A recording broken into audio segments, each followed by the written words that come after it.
This weekend marks 32 years since the Chinese communists ruthlessly crushed the student protests at Tiananmen Square, massacring the lives of many and the hopes and dreams of millions of Chinese people.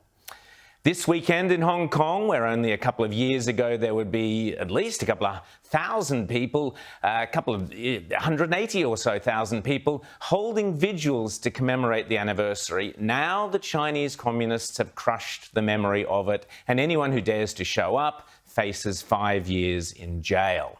Tiananmen was, of course, where the famous Tank Man bravely confronted the tanks, one solitary individual who dared to stare down the steely might of the Chinese Communist state, armed against those tanks with nothing but a plastic shopping bag.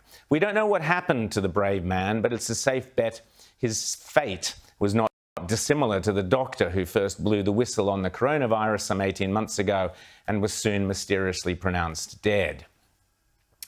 Back in 1989, we all recognised China for the brutal, ruthless, totalitarian dictatorship it was, and the photo of Tank Man caused anger and outrage around the world. We hadn't yet developed this foolish fantasy encouraged here in Australia by Aldi shopping bags stuffed with cash handed around to Labor politicians and our universities, that China would eventually become more like us once they'd had a taste of capitalism. What a joke.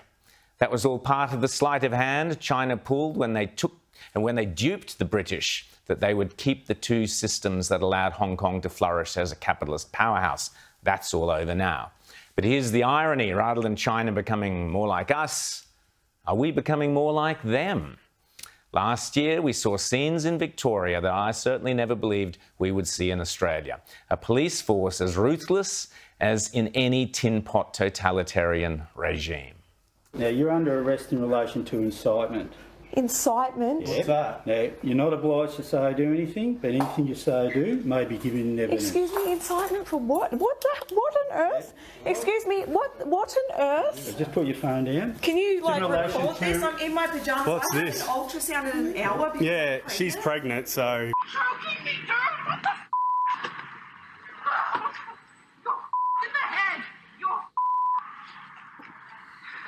What the are you doing? What the are you doing? Police dragged Natalie Benet from her car. Why are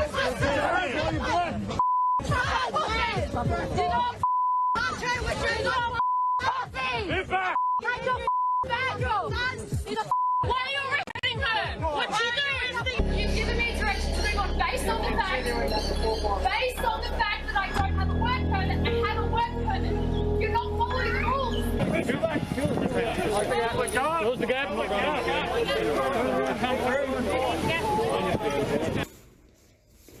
Leave my Don't break my stuff, you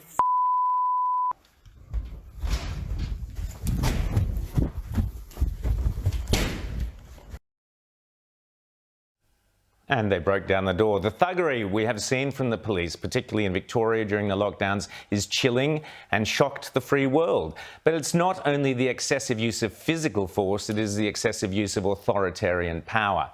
The police, rather than protecting the citizens, have become an extension of the government of Victoria, protecting the bureaucrats and the politicians, in this case the Labor Party, from facing much-needed criticism and legitimate lawful protest.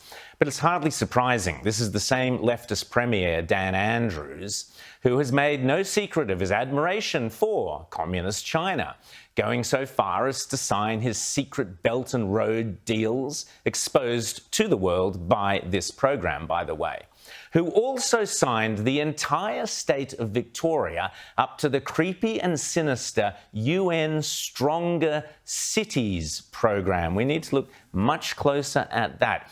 And the same Premier whose total disappearance since before Christmas after a bizarre incident has sparked an increasingly weird and feverish Melbourne rumour mill reminiscent of Soviet-era communism. The simple reality is that there is no science or scientific opinion that justifies the heavy-handed approach of the Victorian police to people who pose no genuine risk to public health and who are not at any serious risk of getting or spreading the virus. Yesterday, the Victorian police were at it again.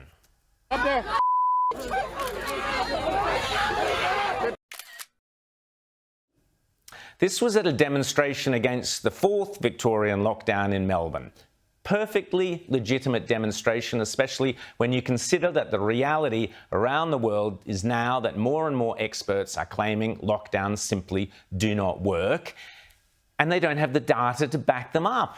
This chart shows those US states that locked down over winter in blue and those that didn't in red. And it is unmistakable, despite whatever other factors may come into play, that statistically lockdown states have higher deaths per million than non-lockdown states. In my opinion, in the months or years to come, we will be seeing massive class actions against those states, particularly Victoria, that enforced lockdowns, decimated businesses, destroyed lives for no good reason whatsoever. Worse, and this is unforgivable, the Andrews government has used its political force to suppress legitimate debate and the freedom of the press. Avi Yemeni is a passionate young journalist for the YouTube Rebel News. He's been on Outsiders in the past. Avi has covered the overreach of the police, of the Victorian police, through all of Victoria's lockdowns, and I would argue that he not only has the right, but the professional duty to cover yesterday's demonstrations. Yet look what happened the night before, Friday night, before yesterday's demonstration. This is life in modern Melbourne. Avi got a Stasi-like knock on the door at 8:30 at night. What's this? Hi, Avi. My name's Alex. I'm from Dandenong Police Station. Just got a letter here for you. You guys? The Assistant Commissioner. Just in relation to the protest tomorrow, mate. What's your name? First Constable Alex Lyons from Who we Dandenong. got here? So this is a letter to, what's it about? It's in relation to the protest tomorrow, mate. Yeah, so what's the letter you're sending me from the Commissioner? The contents are for yourself to have a read. Why is he sending me letters? What's that? Why is he sending me letters? We've got several. What time is it? It is 8:30. Mate, we've got several letters to deliver, so we're going to be off. Are you going to Channel 7, Channel 9? Are you going to Channel 10's house tonight? Sorry, mate, when... So why are you coming to my house to deliver me a message about a protest tomorrow? That's what we've been advised to do by the Commissioner. So he advised. Where are you from? Dandenong. We're all from Dandenong. You're from Dandenong. So the Commissioner asked you directly to come to my house, a journalist, and to give me a letter warning me what? I don't know. It's in there. You've got to read it, mate. That's all. Put aside the grotesque actions of a police commissioner having the power to decide which journalists may or may not attend an event, a totalitarian giveaway if ever there was one.